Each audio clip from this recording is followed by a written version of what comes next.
Hello, everyone. I'm General Barry Price, and I'd like to take this moment to usher in a moment of silence. This has been a tremendously difficult year for this movement and for our coalitions. We've lost many members to this pandemic, both domestically and abroad. And so if you would join me for 1 minute in a moment of silence as we reflect on those lives that have been lost. Thank you.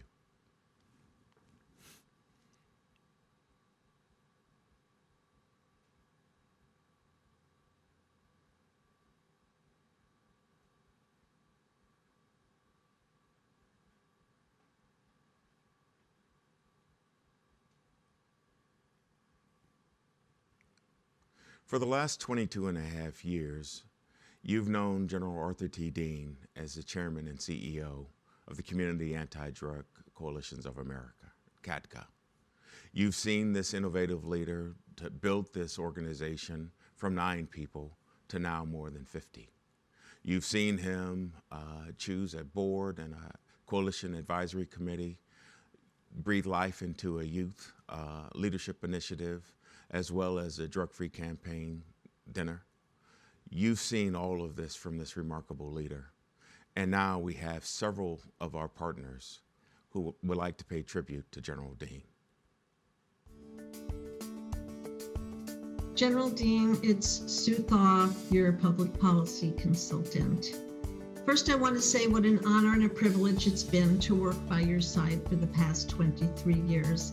I knew the minute that I first met you in Atlanta when we were there, it was before you had even started at CADCA, to hear President Bill Clinton announce the authorization of the Drug-Free Communities program, that you were exactly the right person at the right time to lead CADCA. When you started, we were among a large number of substance use prevention organizations in the country, and now we're the outstanding leader, not only in our country, but in the world. I've traveled with you extensively, and I can say that you are not only a gentleman and a diplomat, but a warrior when that's needed. You always make sure that you have exhausted all of your diplomatic options before you decide to go to war with people, but you've done that on behalf of CADCA, its members, the drug-free communities, grantees, and the substance use prevention field. You have great courage and commitment, and I really thank you for the leadership that you've exhibited. You've also built a true family at CADCA with an open door policy where everybody knows that they can go to talk to you about both professional and personal matters. You will give them your best advice, and they trust you to be extremely discreet. Most importantly to me, you've become one of my closest friends over the past 23 years. So on behalf of CADCA and its entire staff, I wish you Godspeed, and I want you to know that General Price will lead this organization and make sure that it continues your legacy, hopefully for the next 23 years at least. So with that, I say, God bless you, Godspeed, and I really do love you,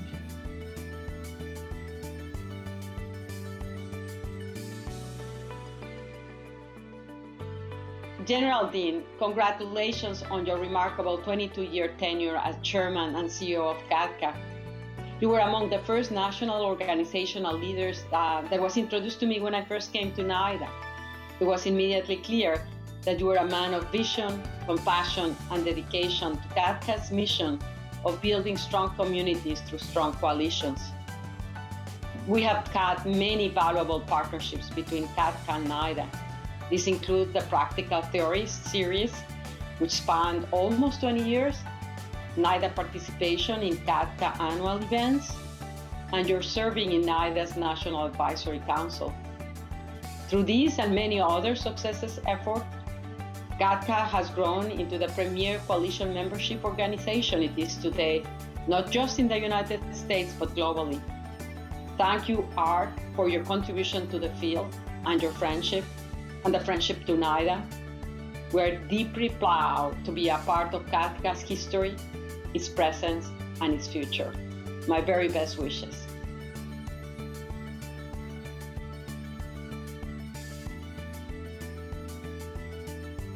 I'm George Koob, Director of the National Institute on Alcohol Abuse and Alcoholism. And on behalf of everyone at NIAAA, let me say, General Dean, it has been a privilege and an honor working with you. You've achieved a great many remarkable things at CADCA. Notably, under your guidance, your team delivered vital evidence-based training for the prevention of alcohol use disorder and other substance use disorders. In particular, your work has benefited many young people and has helped shape the leaders of tomorrow. Through your visionary leadership and tireless energy and dedication, you have made CADCA an important resource for communities across America and abroad. General Dean was the recipient of NIAAA's Senator Harold Hughes Memorial Award in 2016 in honor of these accomplishments. On a personal note, I have enjoyed being able to collaborate with you. Your optimism, energy, and enthusiasm for the prevention mission are a model for leadership. We will certainly miss you, but we will always be grateful for your wonderful legacy of service. Congratulations on your retirement, Arthur, and best wishes from all of us at NIAAA. Thank you.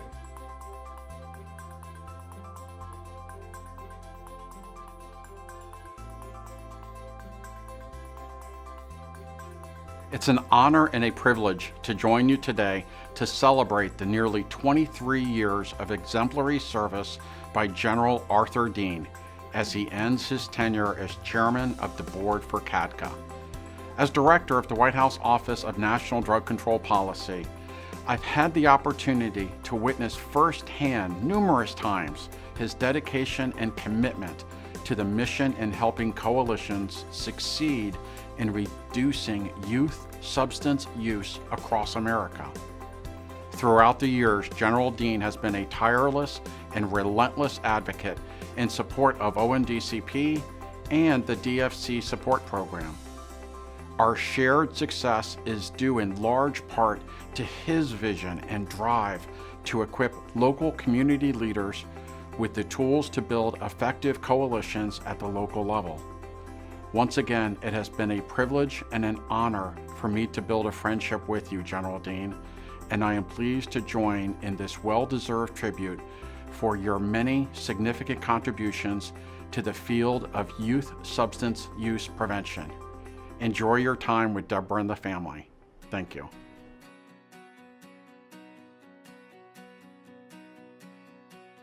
General Dean, on behalf of all of us at the Drug Enforcement Administration across the United States and around the globe, I want to join others today in congratulating you on your retirement after more than 20 years as Chairman and CEO of CADCA, a second career following more than 30 years of dedicated service in the United States Army.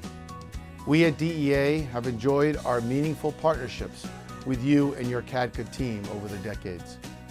While DEA's primary mission is to eliminate the drug traffickers who bring crime and violence to our communities, you've worked alongside us to arm these communities with the tools and expertise that they need to push back as well. We wish you and your wife Deborah the very best in your retirement.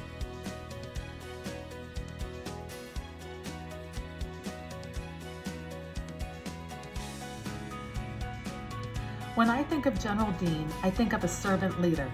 His legacy includes not only a long and impressive career in the United States Army, but also leading CADCA as a champion for community engagement and reducing drug and alcohol use among youth. Under General Dean's leadership, CADCA has been at the forefront of providing essential technical assistance and leadership to a growing number of coalitions across the country. This is particularly important for the Drug-Free Communities program, which is now expanded to over 730 communities, based on his leadership and being able to bring visibility to this program. General Dean's ongoing efforts, resiliency, and courage has truly made an impact in the DFC expansion. General, it's been such a pleasure working with you. I'll always appreciate how you welcome me and CDC to the DFC family as we've begun to manage the program. Thank you for your tremendous contribution to public health and to our nation and to the many youth you have impacted. We will miss you and we wish you all the best.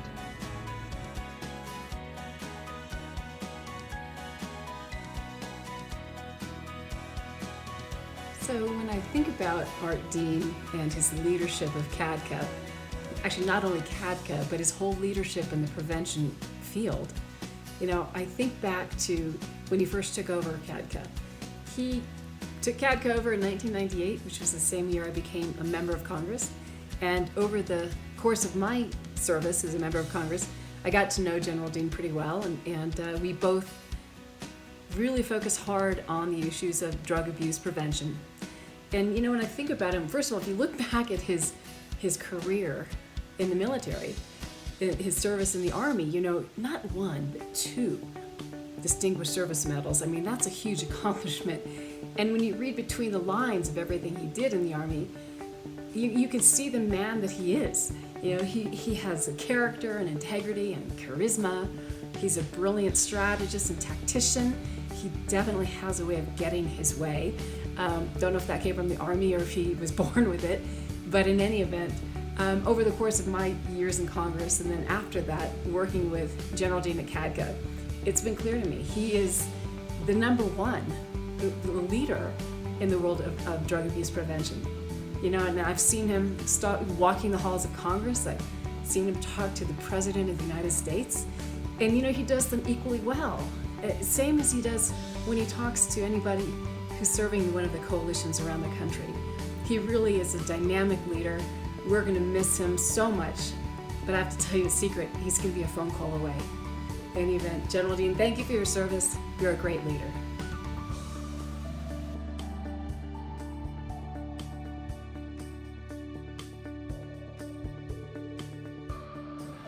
For more than 2 decades, General Arthur Dean has brilliantly led the nation's growing army of prevention leaders, working to help more young people grow up drug-free. General Dean is a great leader who is notable for his humility, his determination, and his passion. Under his leadership, CADCA has grown and flourished as a creative marketplace where community leaders, both adults and youth, pursue the goal of getting more and more young people to make the decision not to use drugs. The National CADCA Leadership Forums, training meetings, and the CADCA Network have been a major force bringing about one of the most important changes in youth behavior that has largely been unrecognized. The Institute for Behavior and Health has shown that for more than 4 decades, American youth have created and sustained a positive trend in increasing percentage of high school seniors who have made one choice not to use any alcohol, nicotine, any marijuana, or any other drugs in their lifetimes. In 1983, that figure was 3%. In other words, 3% of high school seniors in 1983 had not used any drug in their lifetime. In 2018, the most recent year we have data for, it was 31%. 3% to 31% over that period of time. And over that same period, the percentage of high school seniors who have not used any alcohol, nicotine, marijuana, or other drugs in the prior 30 days increased from a low of 16% to 58%. Nearly 2/3 of all high school seniors had not used any in that period of time. This data was announced for the first time at the CADCA leadership meeting February 7th, 2017. Why there? That's because it was presented there because that is the biggest and most powerful annual drug prevention meeting in the country. General Dean is the man who has inspired and supported this miracle of drug use prevention. He has dedicated decades of his career to this mission. We now celebrate not only his long sustained hard work, but also his still growing success as more and more young people make the decision not to use drugs. This data shows, and his work shows, that this is not hopeless, and it has got a trend established by youth that we need to support. We don't have to create the trend, it is already there. We carry on the prevention mission he has inspired as we thank him for his many gifts to us, to our country, and especially to our youth. Thank you, General Arthur Dean.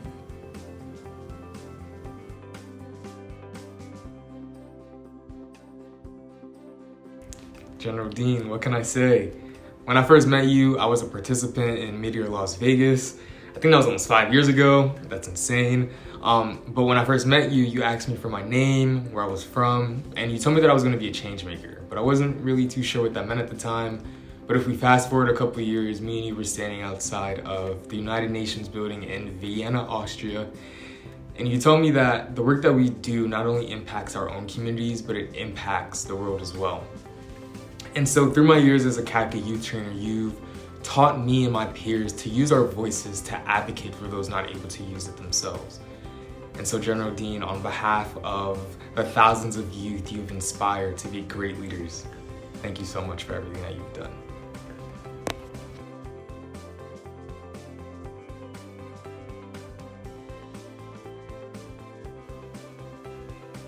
Hello, I'm Dave Zook with Fakery Drinker in Washington, D.C. And it's a real privilege to be invited to contribute some thoughts on the occasion of General Art Dean's retirement from leading the Community Anti-Drug Coalitions of America. I've had the opportunity to get to know General Dean over the past 5 years as he and Congresswoman Mary Bono led the development of the Collaborative for Effective Prescription Opioid Policies. And it's through their vision and commitment that CPOP now has grown into over 80 national organizations working together to confront the opioid epidemic in our nation. I've also learned in that time that the focus and integrity General Dean brings to CPOP are the very same traits that have made CADCA a nationwide and increasingly worldwide force for helping communities, especially our young people, confront drug abuse and set a pathway for lifelong success. Every year I really look forward to hearing from just a few of those people at the Campaign for Drug-Free Kids dinner and really considering how those stories are being repeated over and over across the country. Quite an inspiration, really, for all of us. I'm reminded, too, Abraham Lincoln once said that commitment is what turns a promise into reality. General Dean, you set the commitment standard for all of us and create a reality that will endure long after you move into the next chapter of life. So on behalf of the Fakery Drinker team, thank you and all best wishes to you and your family.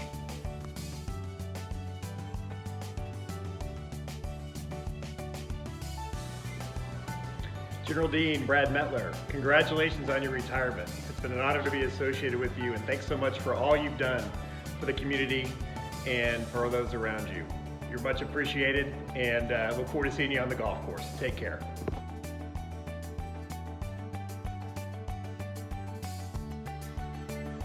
General Dean, as your term as Chairman and CEO has recently come to a close, I would like to take this opportunity to acknowledge your 22 years of visionary guidance, exceptional leadership, and unconditional commitment serving CADCA. In the 16 years our company has supported and witnessed your mission, your stewardship of CADCA has been characterized by innovative ideas and strategic thinking. Your tireless efforts developing community coalitions that involve individuals from key sectors, including schools, law enforcement, youth, parents, healthcare, and media, to establish ongoing training efforts to help address the substance misuse epidemic have been admirable. The outcomes of your stewardship have and will continue to change our country and world for the better. A quiet and possibly underappreciated success is that you've fostered an environment in which CADCA advocates could develop and maintain their own communication and leadership skills. By all measures, CADCA has improved on your watch while cementing its great partner relationships. It is my great pleasure, on behalf of BAV and JSAV, to thank you for your military and civilian service and for all you've accomplished during your time at CADCA. Your energy and devotion will be difficult to match, but you leave CADCA a better organization and on a strong footing for those who follow you.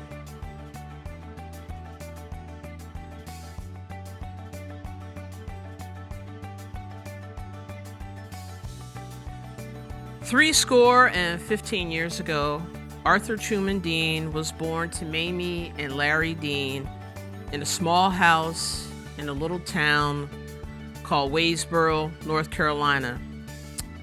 Named by his grandmother Lula, Arthur, for 5-star General Douglas MacArthur, Truman for President Harry Truman.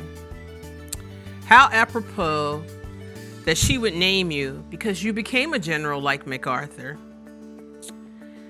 And you were president not of the United States of America, like Truman, but rather President and CEO of CADCA.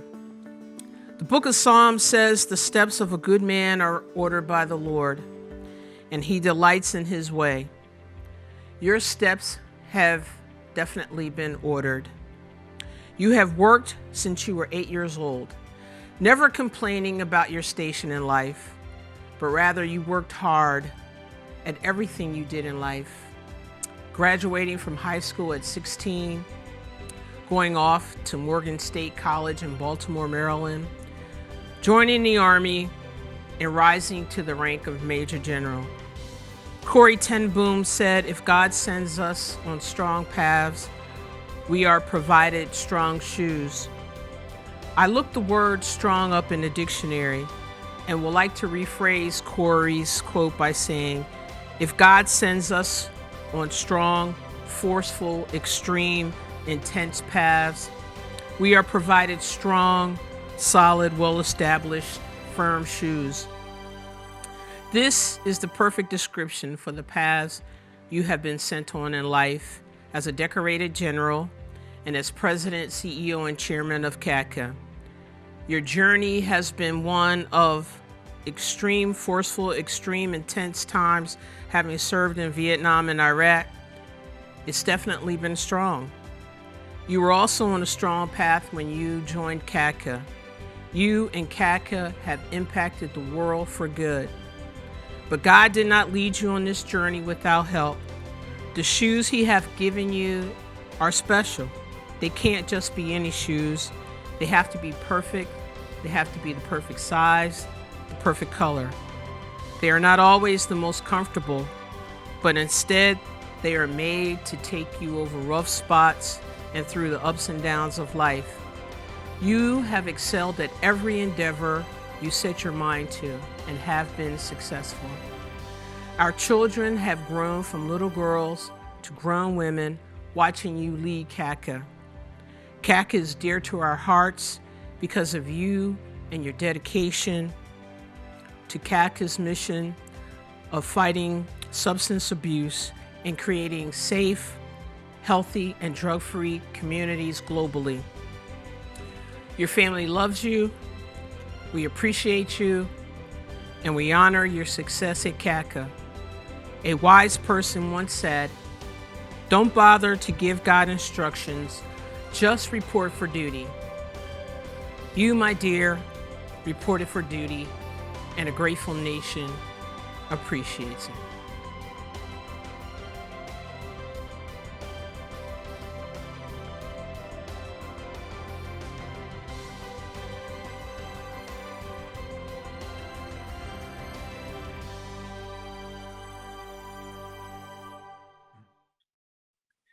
Good morning, CADCA. It is a pleasure to be with you this morning at our 31st National Leadership Forum. But before I start my remarks, let me say thank you, General Price, for a wonderful, kind, warm introduction. And it is a pleasure to have you as a part of the CADCA team and now leading this organization, and I wish you well. When I arrived at CADCA in 1998, I attended my first National Leadership Forum in December of 98, and we had about 650 attendees. And it's been a pleasure to be a part of the journey that has caused this National Leadership Forum to grow from 650, and virtually we're over 3,000. That movement and that growth has been primarily caused by you, and I want to talk a little bit about that now. This virtual forum is something that we have been planning for a long time. We wanted to have it in person, but obviously COVID-19 prevented that. But we have been able to schedule for you some 150 training sessions, both for our youth and the adults. Now, before I talk any further, I would like to stop for a moment to reflect on our youth. Some 15 plus years ago, CADCA saw the importance of our youth and how they contribute to our local coalitions. And when we have a strong youth component, we have a stronger coalition. So we created something called the National Youth Leadership Initiative. And it has served us and you well. In fact, these youth have become some Many of them that we have trained over the years are now adult leaders and contributing significantly. So that relates to our theme for this year's National Leadership Forum, which is Everyday CADCA Trains, Community Coalitions Advocates. Our young people have been wonderful advocates as well as you. And without advocates, this movement would not have grown. See, you have caused the movement to grow not only in size, but in professionalism and to be respected around the US and particularly here in Washington. We are excited about that.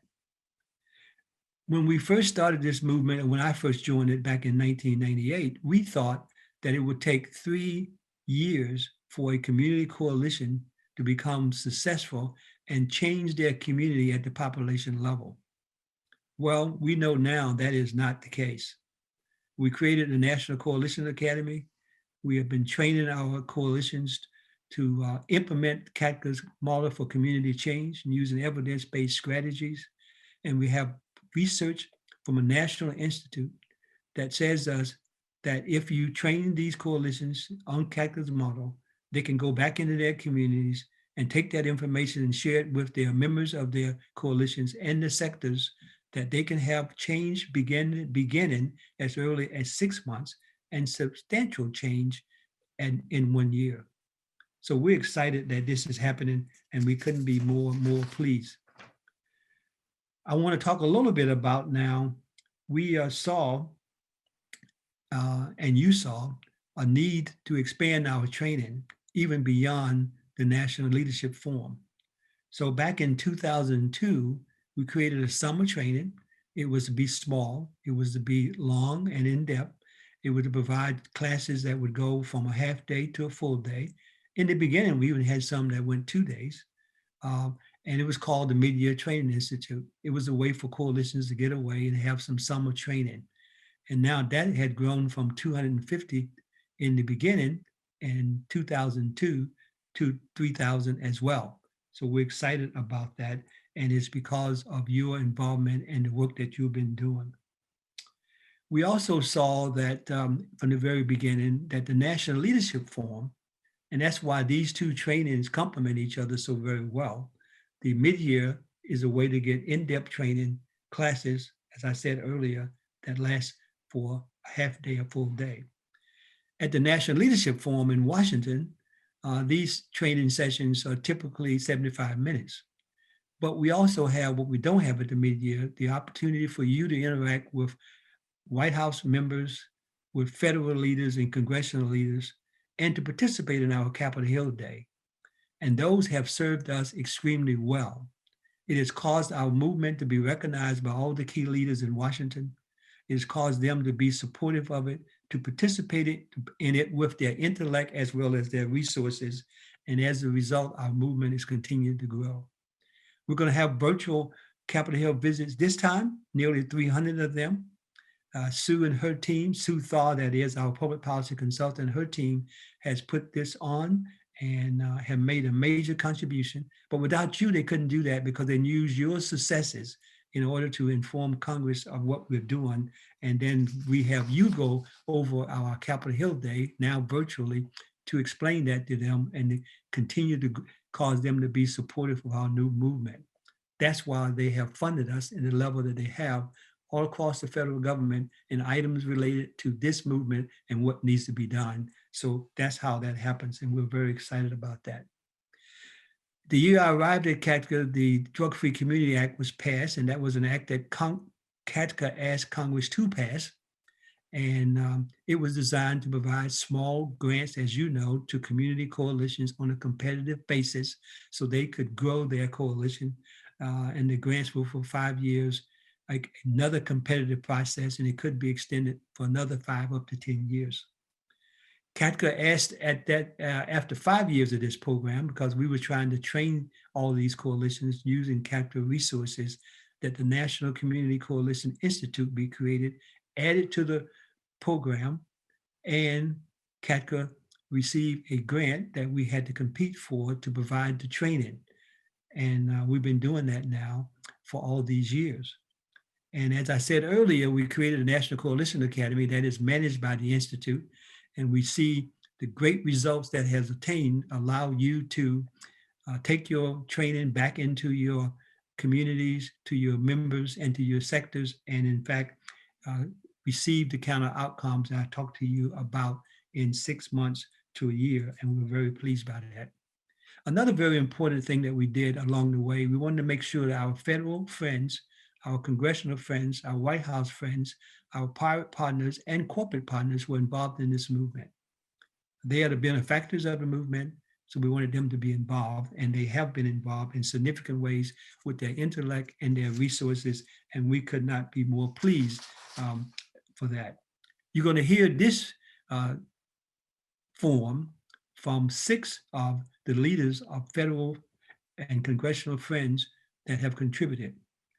The Office of National Drug Control Policy you will hear from, the National Institute on Drug Abuse you will hear from, the National Institute on Alcohol Abuse and Alcoholism, SAMHSA, the Substance Abuse and Mental Health Services Administration, the Center for Disease Control, and our friends from the Drug Enforcement Administration.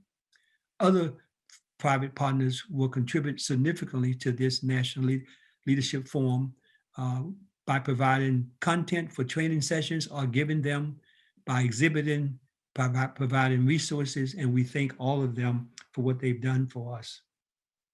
Without our private partners, federal friends, and corporate partners, this movement would not have grown as well as it has and would not be receiving the recognition that it receives, and we're very, very excited about that. But you, the coalitions across the country, have been the main ingredients, I might say, that have contributed to this growth and movement, because you've taken what we have provided you in training through publications, to webinars, to training, and implemented it extremely well and achieved these outcomes and results that we are able to talk about in a significant way. So we're very happy about that.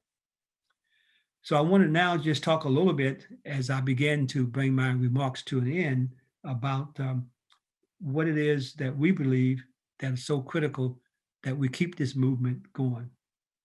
First, I must say that without the dedicated CADCA staff, we would not have had a successful movement. Those that are here with me and General Price now, and those that have moved on, have contributed in a significant way, and they've been extremely dedicated to you, and their only purpose was to improve your knowledge and skills so you could create these safe, healthy, and drug-free communities and maintain them over time. And that's what they've done. I want to say thank you to them for that. To the board of directors, we have a wonderful board of directors, some significant national leaders, and they have contributed with their advice and guidance and resource development, and we could not be more pleased. We have, in fact, during my first 6 months at CADCA, I wanted to find a way to involve the coalitions in our work and provide guidance. So I was fortunate enough to create the Coalition Academy, and we brought 12 highly successful community coalitions and a couple of state leaders, NPNs, National Prevention Network, to form our Coalition Academy, Coalition Advisory Committee, and they have been providing great resources for us all these years and continue to do that, and we couldn't be more excited about it. As I said earlier, our corporate, private, and federal partners have contributed in our movement in a significant way, and we could not be more pleased by that. And over the years, we had some very faithful, dedicated exhibitors who come back on an annual basis and provide and share with you the outcomes that are going on so that you can better use that.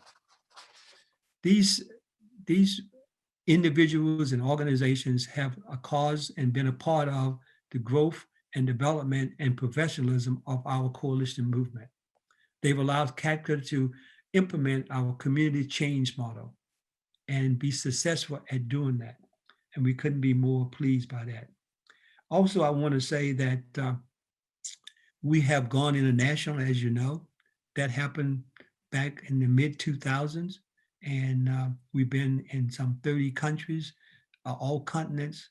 We are in consultative status with the United Nations. I say that to you, so I wanted you to know that your organization is international, building these multi-sector community coalitions all around the world, just like we do here in the United States and its territory. And so therefore your movement has national recognition, and you should understand that and know that, and we're very pleased about that. So I want to say to you that we are indebted to you, our community coalitions, and all of those that have provided support to us. And that's why this movement is so successful and so professionalized now, and we could not be more pleased. So I want you to enjoy this week. I want you to take advantage of these 150 training sessions. And because it is virtually and recorded by our friends at BAV, if you cannot get it into your schedule during the day, then you obviously can go back and watch it at night, which is an advantage that you have in this virtual environment. I want you to wish you a very productive week. I want you to, even in this virtual environment, to network with your friends and learn new individuals that you have not known before. And I just wish you continued success. And I won't say goodbye because I will have some concluding remarks to make on Thursday, and I will say goodbye at that time. But it's been a pleasure to be a part of your great movement, to be on this journey with you for the last 22 years. I wish you a successful National Leadership Forum, and I know the 31st one will be as successful, if not more so, than the ones in the past. God bless you. Have a great week.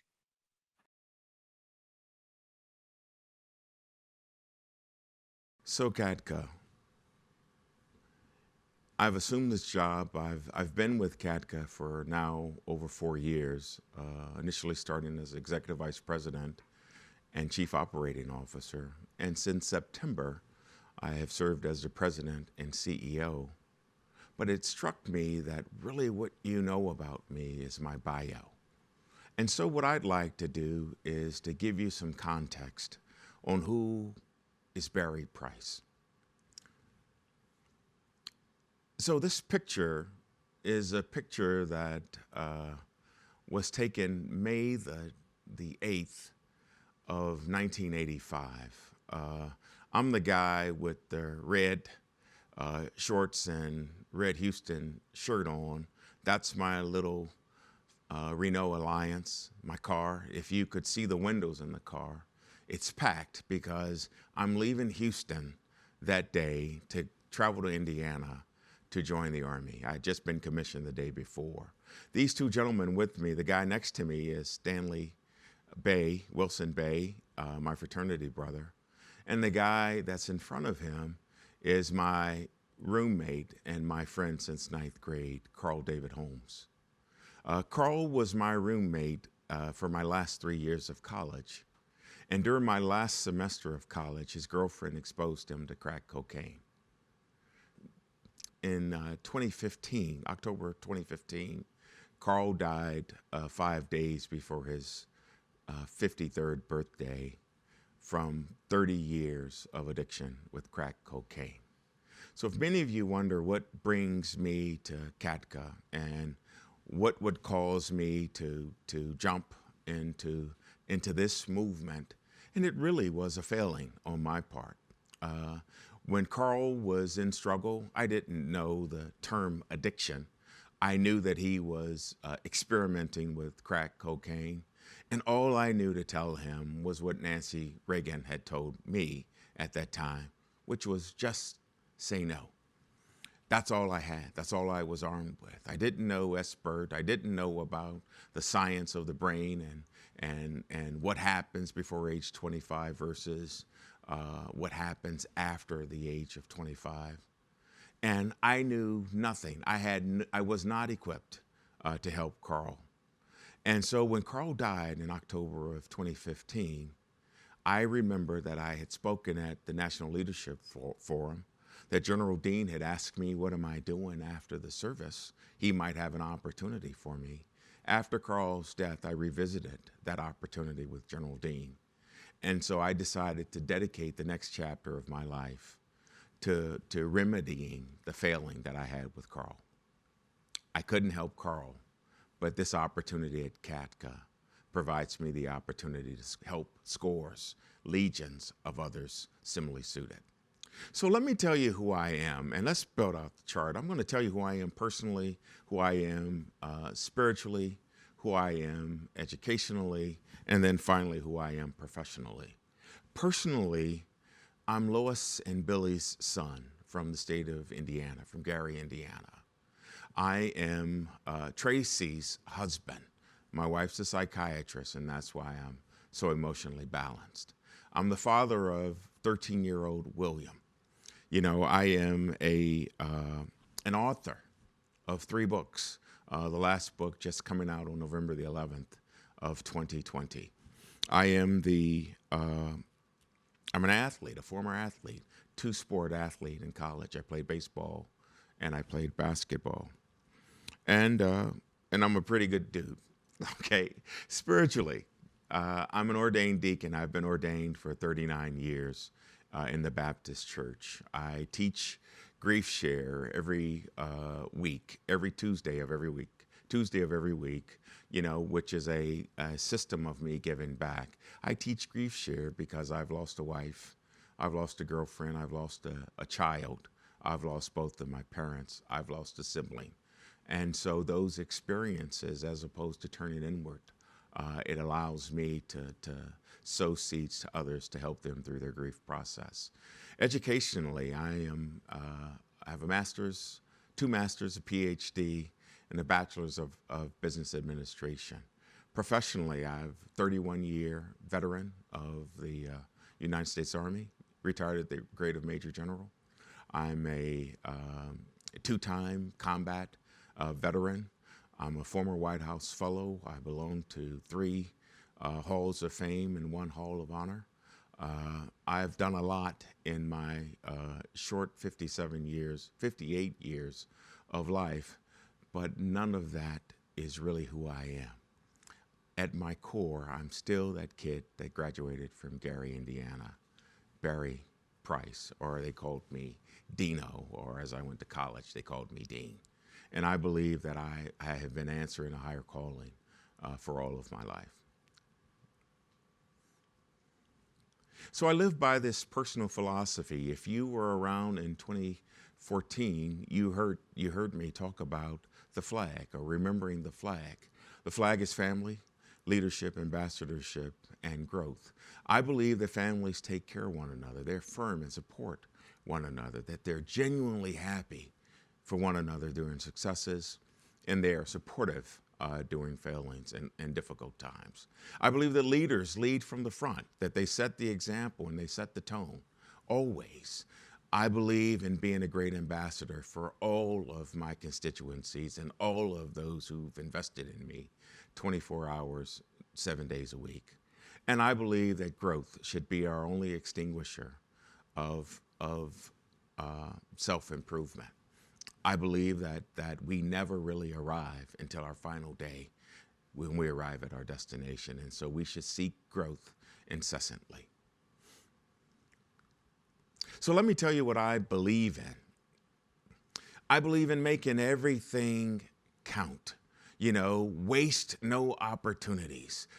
Everything should be towards your end state.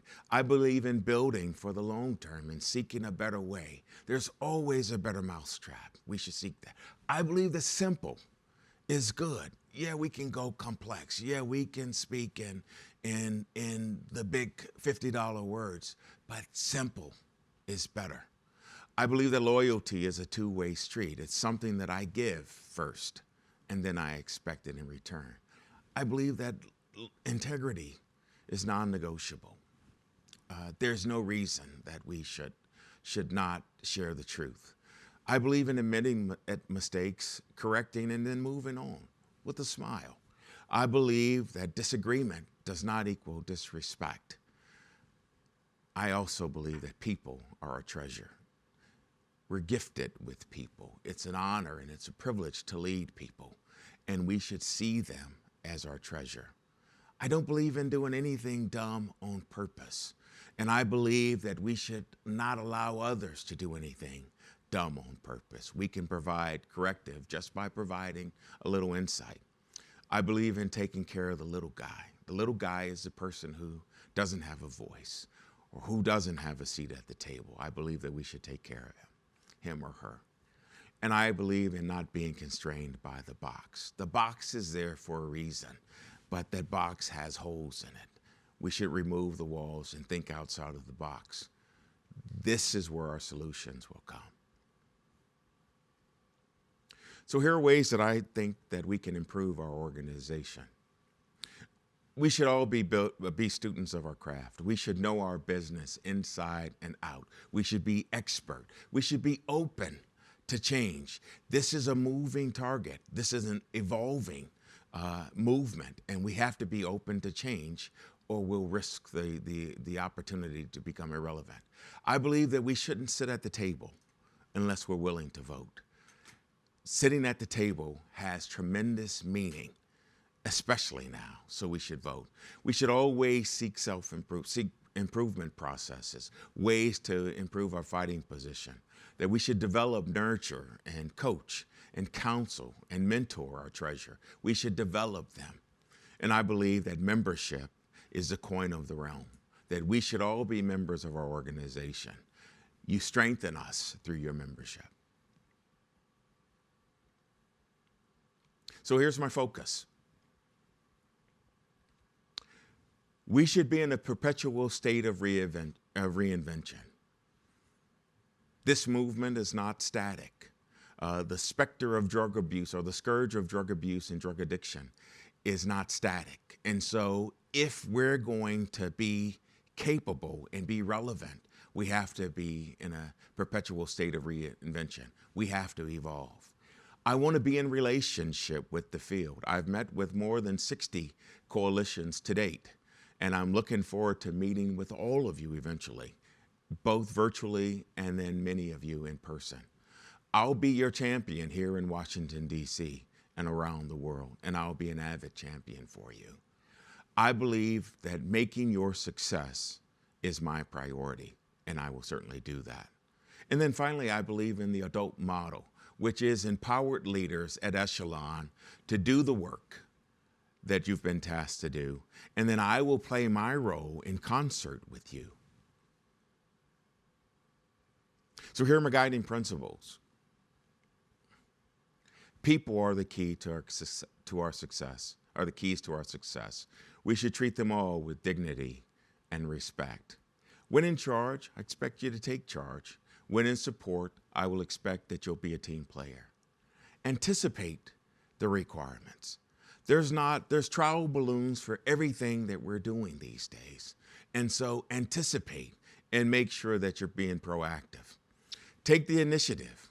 I would ask you to be imaginative and be innovative. Find new ways to do old things. And then here's an interesting one. Don't admire the problem. You know, there are solutions to all problems, and talking about the problem doesn't really get you at the solution. And so let's focus on the solution. I would ask you to meet or exceed the standard, always. And then trust up and down. Trust me here in Washington. Trust the drug czar here in Washington. Trust these associations that are here in Washington that are doing the work, as we will trust our SSAs, our NPNs, and our coalitions locally.